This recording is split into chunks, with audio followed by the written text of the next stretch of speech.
Mercado de Ação, seu programa das terças-feiras, sempre às 22 horas e 30 minutos, com reprise nas quartas-feiras e aos sábados às 8 horas da manhã. Você também pode nos assistir pela internet no site poatv.net, a transmissão é online.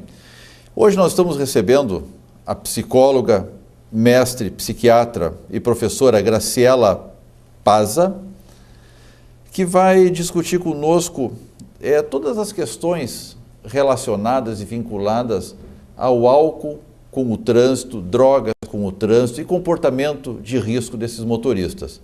Fique conosco e vamos junto aprender com a professora Graciela. Mercado de Ação, nessa semana, recebe a professora psicóloga Graciela Pazza. Isso. É o sobrenome italiano. Acertei a pronúncia? Corretíssimo. Isso. Mas eu fiquei treinando antes do programa. Tá certo.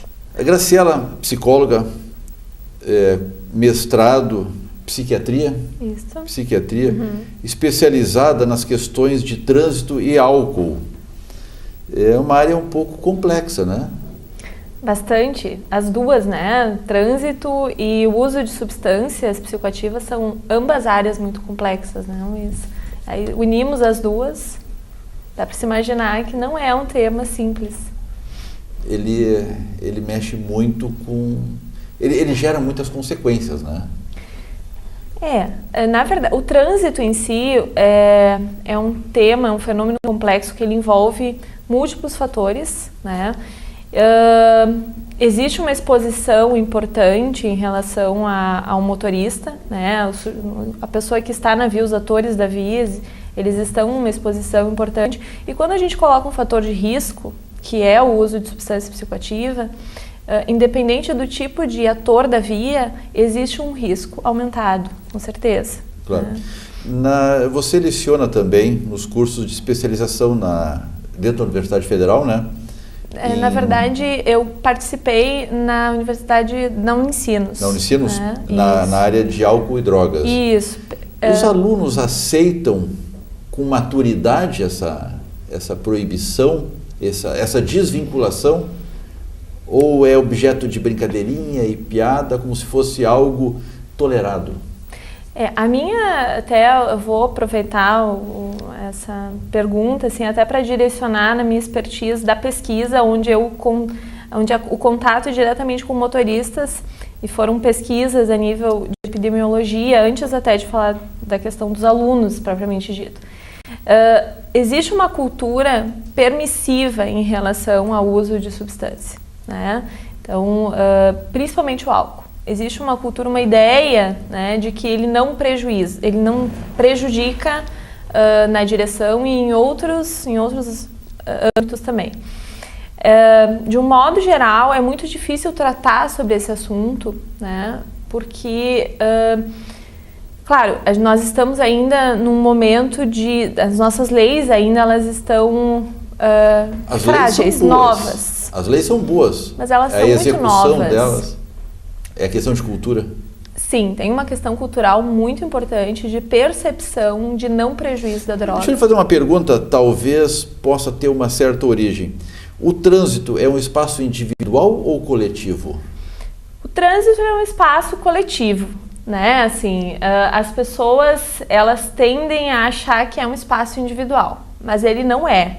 Né? Assim, eu parto do pressuposto, a minha forma de trabalhar e de encarar de estudo é que o trânsito ele não é um espaço coletivo e na medida em que a gente trata ele de forma individual, a gente corre o risco de eu não estar preocupado com o lugar, com invadir o espaço do outro. Isso é um grande problema. Eu faço o que eu quero e não presto conta para ninguém. Exatamente. Na questão do uso de droga é muito parecido. Agrava essa situação. Sim, agrava a situação e é muito parecido ao conceito, assim. Eu bebo e tô nem aí, né? Assim, eu bebo, eu não acho que dá problema para mim nem para terceiros, né? E se eu não estiver em condições, eu vou fazer o bafômetro ou vou recusar fazer o bafômetro, né? E isso também é um problema meu. Quando na verdade não é, né? Na medida em que eu estou sob efeito de uma substância, estou num espaço que é público, que é coletivo, eu estou colocando em risco a vida de outras pessoas também, né? Eu acho que sim. Isso é um grande problema, eu identifico isso como um grande problema na nossa cultura, né? Principalmente porque as leis, em alguns momentos, na forma como ela é aplicada, ela prioriza o individual em prol do coletivo. Né? Tem a ver, é muito discutido, por exemplo, na parte do crime, que a polícia se queixa do judiciário, enfim, é uma história longa, mas ninguém fica preso. Há uma certa sensação de impunidade. Isso é transferido para o trânsito. E isso é algo, sem dúvida, é muito interessante quando a gente conversa com as pessoas, nos nossos estudos agora, a gente está vendo claramente que as pessoas percebem essa impunidade. E tem um processo que é muito interessante, assim, eu identifico o erro do outro, mas eu não identifico o meu.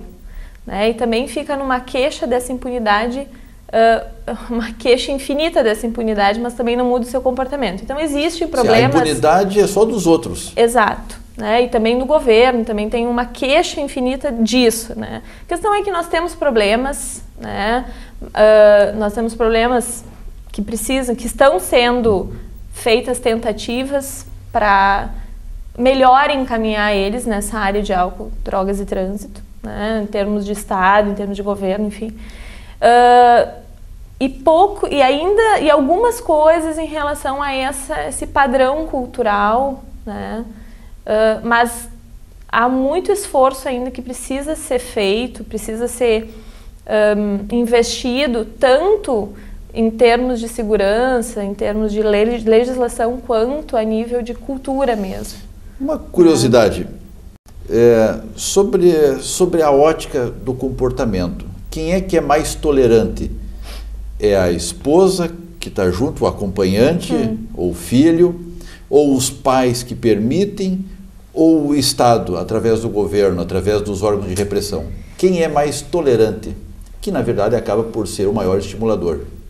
Olha, como eu sou pesquisadora, eu sempre parto do pressuposto, estudiosa do tema, eu gosto de trazer evidências, né, assim. Então, em termos de evidência científica, o que mostra, os estudos eles mostram que o que mais funciona, né, o que é mais eficaz é o controle, né, formas de, que a gente chama de enforcement, é um jeito é uma política que tem um controle sobre aquela situação. Então, a importância do Estado em medidas de segurança, né, pública mesmo, de controle e medidas nesse sentido. Sobre a questão mais assim, da cultura, das pessoas, né, dos atores no trânsito, digamos assim. Sim. O que a gente vê hoje? Assim? A gente vê ainda um homem, né, um sexo masculino, ele é a população vulnerável ainda, né, é quem mais bebe, quem mais comete problemas de violação no trânsito. Uma companheira que aceita essa situação muitas vezes, então ela pega carona com um sujeito que está alcoolizado, né, mesmo muitas vezes elas não bebem, né, a mulher ela bebe menos do que o homem.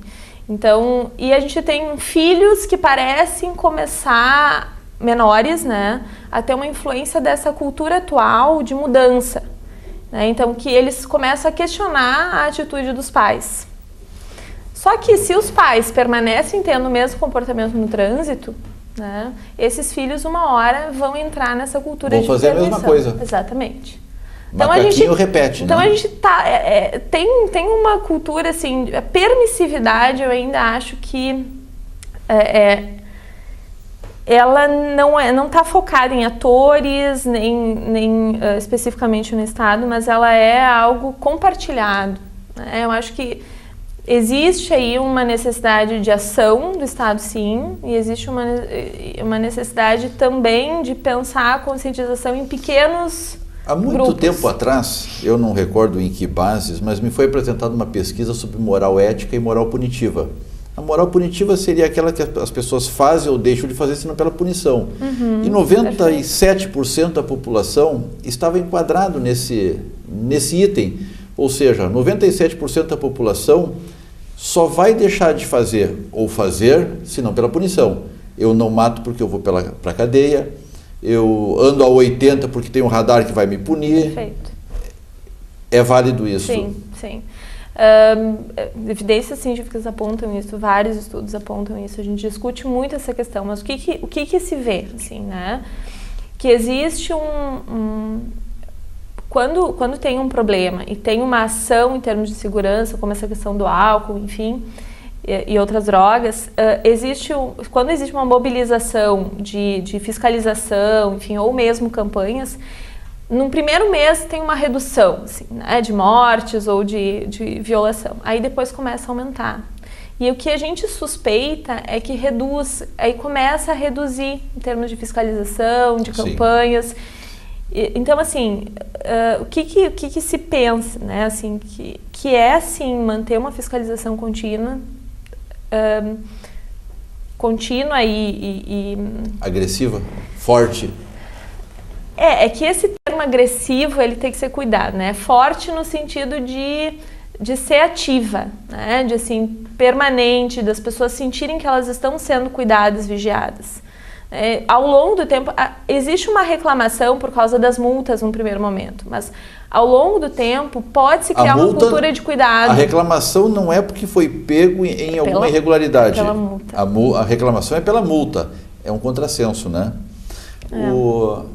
Também existem, eu não sei posicionar se com a anuência, se existe alguma coisa que pode ser feito em contrário, mas sites, twitters que dão toda a localização de tudo que está acontecendo, alimentado pelos próprios que são candidatos aos acidentes.